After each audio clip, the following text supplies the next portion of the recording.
Hello friend welcome back to my channel song माने केमिति अछंदी आपण माने मु आशा करूची जगन्नाथ आशीर्वाद आपण माने भले थे आ मु भी बहुत भले अच्छी सांग माने आज आम मो स्टाइल रे बनैबा उपमा सांग माने बनैबा पई बिल्कुल इजी आपण माने तो घरे निश्चित उपमा बनाउथिबे बट आज मो स्टाइल रे बनातु बहुत इजी रे बनिबो आ बहुत कम समय रे मैगी ठारू भी बहुत कम समय भितर रेडी हो जिवो हमरे उपमाटी सांग माने जदि आपण माने मो चैनल नुआ चैनल टी को लाइक शेयर सब्सक्राइब करेंगे तले थिबा बेल आइकन टी को दबे नेबे सांग माने वीडियोटी प्रथम रु शेष पर्यंत देखिले भल भाव बुझी पारिबे।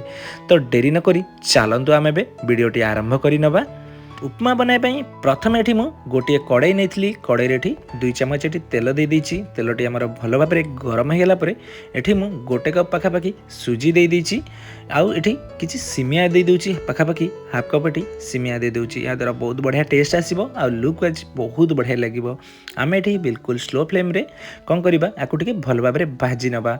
एठी बिल्कुल भी तेल ऑप्शनल अछि आपण नॉर्मल एठी ड्राई रे भी भाजी पारिबे। एठी सांग माने कलर टिके भल भाव आसिया पर्यंत आम एठी टिके भाजी नबा। देखि पारुथिबे एठी हल्का एठी हमरो कलर हे आसलानी एठी आमे आकु साइड करि नबा। आमे आ गोटे एठी पैन नैचे पैन रे एठी 2 चमच एठी तेल दे दबा। एठी गोटे चमच एठी मु गोटा जीरा दे दूची या द्वारा बहुत बढ़िया बास्ना आसीबो। एठी भी आपण पंच फुटण भी नै परिबे। एठी सांग माने मु एठी किछि ड्राई फ्रूट नैची जेमति कि काजू आ किछि बादाम नहीं एठी आमे ताकू टिके भल भाव भाजी नबा। एठी संग माने मु टिके एठी भृसंगा पत्र देइची या द्वारा बहुत बढ़िया टेस्ट आसीबो। आउ 2 ରୁ 3 टी एठी मु ग्रीन चिली देइची जदि आपण छोट छुआंगा पई बनाउचंदी बिल्कुल भी एठी स्किप करि परिबे। आउ गोटे एठी मु 2 ରୁ 3 टी एठी बीन्स नैथिली काटिकी आउ किछि गाजर नैथिली बट आपण माने मन रखिबे साइज एमती रखिबे बिल्कुल भी बेसी बड़ किबा बेसी छोट रखिबेनी। एठी संग माने आमे गोटे ରୁ 2 मिनिट टिके वेजिटेबल टिको भल भाव सीझा भाजी नबा।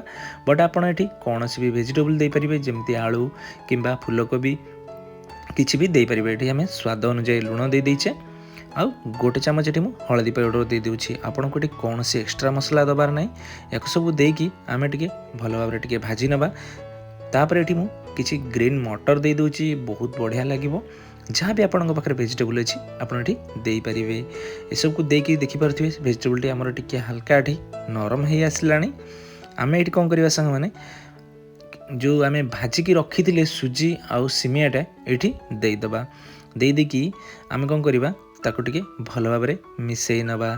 ये सांग मैंने देखिपे केते सुंदर भाव सब मिसी जाइए। बिल्कुल भी आप प्रथम रू पानी देवेनि एमती भल भाव मिसैला आम ये गोटे कप जो मेजर कप्रे आप नहीं सुजी से मेजर कप्रे आप पानी पूरा देवे। ये गोटे कप मुझे पूरा फुल भाव पानी दे दी आउ ये पूरा स्लो फ्लेम रे आम ताकू एमती टिके भल भाव मिसई नबा। मिसई सारा आम ये ढक्कनटी लगे नवा या द्वारा कौन हम सुजीटी आपंकर बढ़िया भाव सीझी आ फुलीज आउ बिल्कुल भी खावाई बढ़िया लगे। ये सांग मैंने देखिपे गोटे मिनिट पर मुझे काढ़ी नहीं एटी आम उपमाटी बढ़िया भाव रेडी हो जाइए। ये देखिपे पूरा खिला खिला होती बिल्कुल भी जमती खीरी टाइप रो हुए सेमती ना पूरा गोटी गोटी होती। ये किसी फ्रेश धनिया पत्र ये देदबा आउ ताको पुणी आउ थे भल भाव मिसई नबा।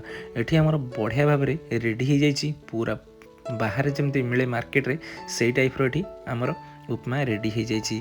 सांग माने मु आशा करुच्ची ये वीडियोटी आपण मानकु बहुत पसंद आसीथिबो। जदि पसंद आसीछि घरे आपण निश्चित ट्राए करिवे आ मते कमेंट करिवे आपणकर उपमा किपरि प्रस्तुत होईछि।